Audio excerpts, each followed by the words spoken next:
Barbershop conversation, guys. Feel free, hit the subscribe button. So I just got to finish watching Trill, man. Trill Boxing Talk, for the people who don't know what it is. Black Fight Fan TV. And he said, I just want to double down on what he said, because I did a video on this about 2 days ago as it relates to Deontay Wilder and Mikey Garcia. But let me tell you when my ears perked up on Mikey Garcia. I'm going to tell you when my ears perked up. When Mikey Garcia told Ellie from ES News, y'all remember this video, he says he told Floyd Mayweather, why does Floyd show all that money? That shit is old. That shit is played out like the Jerry curl. I'm ready to die. All my Biggie fans, you know what I mean? And my ears perked up. I was like, hold up. This nigga just told Floyd, put his money in the safe. Put your money in the ground. Put your money in the deed. Stop buying all these cars. These hoes are stupid. I was like, I mean, that's what that thing made my ears perked up. I was like, hold up, Mikey is going against the grain a little bit, because talking bad against Floyd is like what you're not supposed to do. But what Mikey Garcia knew is that his motherfucking people was gonna ride with him, for him, stand beside him, stand behind him, get in front of him if need be. Similar to how we feel about Deontay Wilder. And then time progressed. Prior to that, Floyd Mayweather took a helicopter to his gym. He turned him down. Y'all remember when he put him up in the suite, he tried to smooth him and wanted to sign him, kind of like a high school recruit going to Duke University or Kentucky, and he said no. And then recently, I saw a spatula. You know what I mean? I saw a switch hitter. I saw both ways in the gym watching Virgil Ortiz fight. I was like, I ain't seen this before. Or in a long time. I ain't never seen him in the gym. And I'm like, they watching Virgil Ortiz. And then he signs with the Zone for over $7 million to fight my man. I have an affinity for Jesse Vargas. He was the first fighter to take a picture with my son. And he's always gracious, always humble. I'll never say nothing bad against Jesse, because he always he comes to me for the interview. You know what I mean? Like, he sees me, he's like, oh yeah, I got an interview with Fred. You know what I mean? So I have the utmost respect for people who respect my craft. You know what I mean? How I do things, because I'm definitely unorthodox in comparison. So, and then he signs for over $7 million with the Zone with a one-off deal. And then, like Trill Boxing Talk said, listen to me. He says, I'm going to fuck with my people. I'm about to build this base. And you know what he says? Oh, I signed this deal. You know how he talks, because I'm going to have my fighters. You heard what he said? I'm going to have my fighters on the card. It's going to be sombreros and Mexican flags. 10, 12, 15,000 sombreros and Mexican flags and leather boots and big belt buckles and trucks in the parking lot. And I respect the shit out of that. You understand what I'm saying? And I admire that about. I've said this about 2 years ago, man. I loved how he was doing, but the moment he said that shit about Floyd, I was like, hold up. He's not disrespecting Floyd. He's talking like a man, which implies that Floyd Mayweather is less than a man. That's what he was saying. He didn't say it, but when you can decode or deconstruct a statement, you really understand. And please, the Flomos, please don't come in here saying I'm hating on Floyd. I'm telling you my perspective on how I saw it. You know what I mean? And I actually did a video on this, not in this depth, but I actually did a video on it when I saw it. And Floyd do need, I mean, keep it 100. Floyd need to start promoting Tank Davis. I went to Floyd's Instagram, and he's only promoted Tank's fight one time. He's promoting that strip club, which is fine. In addition to the strip club, promote Tank Davis in Atlanta, December 28th. I'll be there. I'll be promoting it. You understand what I'm saying? So at the end of the day, Mikey Garcia will be bigger than Oscar De La Hoya, because you say, oh, it's no way, no how, no way. He's going to last longer than Oscar De La Hoya. He's not going to have the criminal backgrounds of an, I don't even want to say the man's name, a spatula. You know what I mean? He's gonna last longer. He has the trust. When you meet him, it's over. You understand? Similar to Spatula in the late 90s and early 2000s, because they hid all of that. Bob Arum did a hell of a job at dismissing all that because he was fucking with the brand, fucking with the money. And I think it's just incredibly important that we see the big picture. And I did this video for black fighters, obviously, and for fighters as a whole. As they say, stop waiting for people to spill their food when they're eating at the table, man. So you're eating up all these crumbs, man. Signing these long-term deals and not betting on yourself. When you get to the upper echelon, when you get to the top 5%, you control your career, man. Don't compare your income to what the next man is making. Compare your income to you.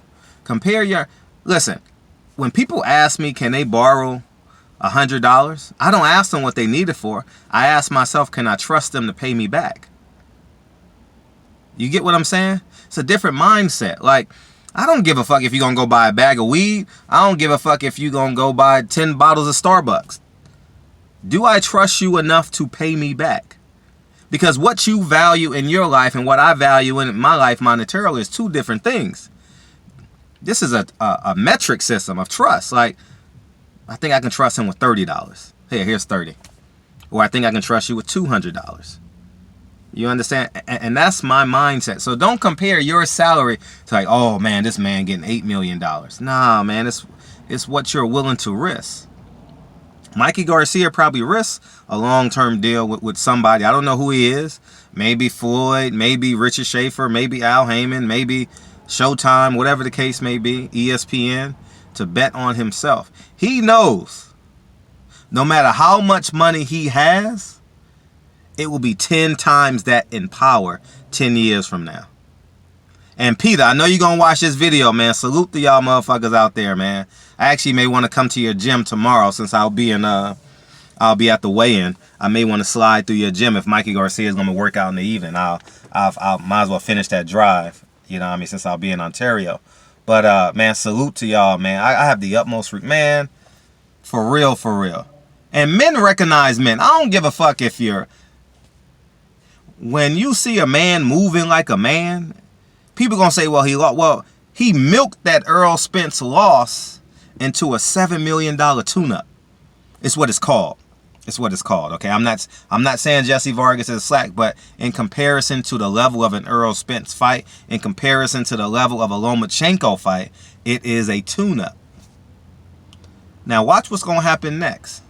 If he goes down in weight, if he says he wants to go back to 130, I want to hear him call out Tank Davis. Watch what may happen. Lomachenko at 135. Tank Davis at 135. I'm just being 100. Win or lose, Mikey still has value at 135 and 140. And he knows this. Trust me. And he's looking out for his brother, Jesse Vargas, man. So shout out to Trail Boxing Talk for reminding me about this. But I remember it was a Friday night or some shit like that. I remember because I had to be home alone because I'm reminiscing upon how I felt at the time. And I'm like, what the fuck did Mikey Garcia just say? I think it probably even took Ellie back for a second. Oh, man. So anyways, man. Barbershop. Watch the Flow-mos come into my comment section. Oh, you hating on Floyd again. The moment you say anything constructive, I don't see your 40-year-old ass flaunting money and women every day. Not that it's wrong, but you can't do it. In my humble opinion, you can't do the same thing for 20 years. You got to elevate. You either growing or dying. You understand? It's just my humble opinion. You know what I mean? And this is no slight on Floyd. This is just what Mikey Garcia saw, which aligns with what I see. I'm just fucking, why am I explaining to ignorant motherfuckers who wish they were Floyd Mayweather, who wish they had, oh man, if I can have half the money of Floyd Mayweather. If I can have, man, just 3 of his women, man, I just want a Rolls Royce like Floyd one day, man. I just want to live in a big house like Floyd. Nah, everybody want to be, I just want to be like Floyd.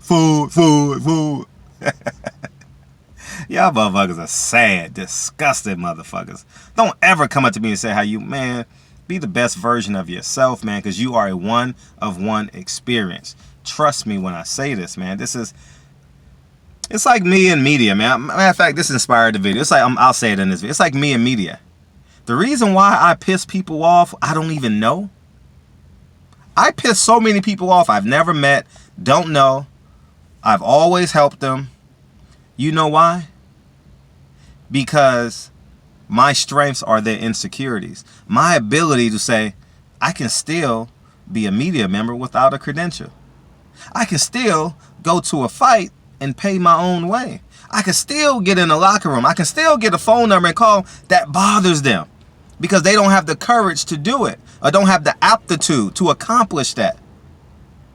You get what I'm saying? People just happy to get scrums. People too afraid to ask for one-on-one interviews. People too afraid to ask the questions that everyone is thinking. No matter, listen, here's the catch with me. And I want you guys to know, no matter how bad a day boxing is doing, I still go unlock my door to $1 million home. I still go unlock my door to priceless 2 beautiful kids, man. Dre is my best friend in the whole wide world.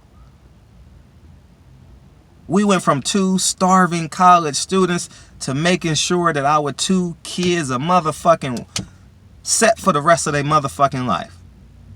And all that is reason why, because I never wanted to be like Floyd. I never wanted to be like you. All I wanted to do was be the best version of myself. I've never ever on this YouTube shit sought out to be, you've never seen me consistently on other people's YouTube channels. You've never seen me interview on other people's YouTube channels. No YouTube channel, no newspaper can ever say like I begged them or I even asked them to interview on their channel to make my channel bigger. No one can say that. I believed and bet on myself entirely on the truth. That's why I offend a lot of people. Because no matter what you do against me, I believe I can build a tunnel underneath the wall. No matter how high your Great Wall of China is. All I'm going to do is pick up a phone and call someone on the other side and say, hey, can you help me out, dog? And we'll barter a deal. Truest word spoken. Work as intelligently as you can. Stop looking at a task and say, man, that's too heavy. No, stop working with your physical self. Stop working with your physical being. Put all of it together. Your spiritual, physical, emotional, financial. You guys get what I'm saying. So anyways, man, Mikey Garcia, salute to you, man. You a king, man. Salute to you. Deontay Wilder, you a king, man. Take notes. Take notes, y'all. Canelo, you a king. Take notes. Gary Russell, in his own, you a king, dog. He has a fight February 8th with all his brothers on the card. Gary Russell knows down to every penny how much money is going into a fight. He tells it in so many videos. That's why they don't want to fuck with him. He got the opening bout, the co-main, and the main event on the next fight. Gary Russell's a king, man. Stop comparing his success to someone else's $40 million. Don't do that. Watch how people move, man. How they bet on themselves. Man, you're either a king or a servant, man. Fuck it. You're either a king or a servant. You're either an indentured servant or a king. Period. End of discussion. Which one are you? Peace, niggas.